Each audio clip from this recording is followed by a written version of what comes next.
and the field trip.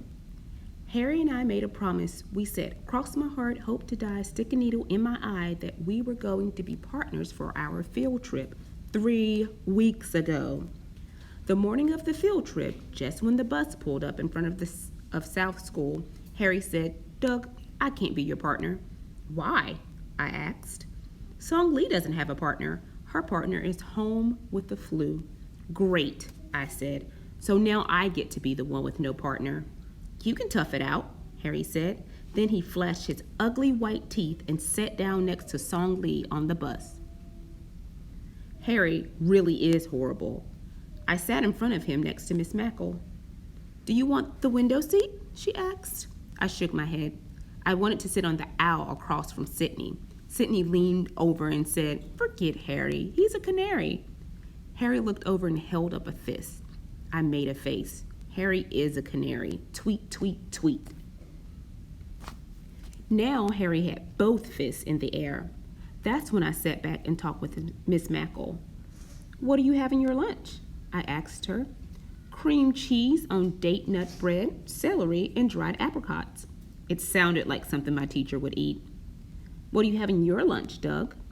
Jelly sandwich, apple, and 6 giant chocolate chip cookies. I said the last part real loud. Harry leaned over the bus seat and drooled. Mom packed me extras for my partner, I said. Harry licked his lips. Do you like chocolate chip cookies? I asked Miss Mackle. I love them, she said. I do too, Harry said. Sit down, Harry, Miss Mackle scolded. Harry made a face.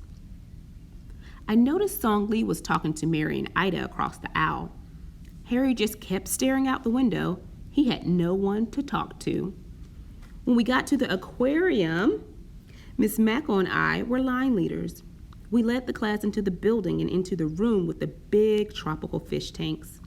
Just when I was looking at the upside-down catfish, Harry said, Do you want to be partners? I gave him a look. I wouldn't be your partner in 1,000 years. I'll wait, Harry said. When I was through looking at the upside-down catfish, I said, I thought you were partners with Song Lee.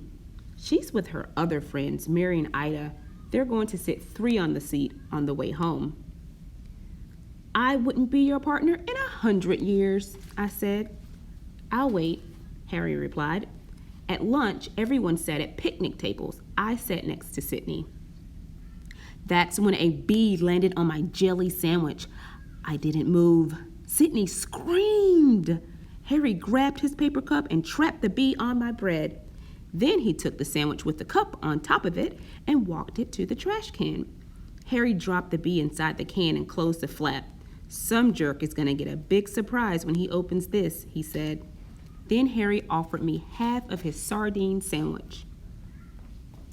No thanks, I said. I can't eat sardines now. They look too much like the fish in the aquarium.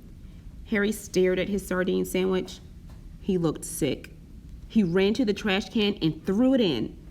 That's when Harry got his big surprise. The bee flew out of the trash can and stung Harry on the cheek. Boy, did Harry yell.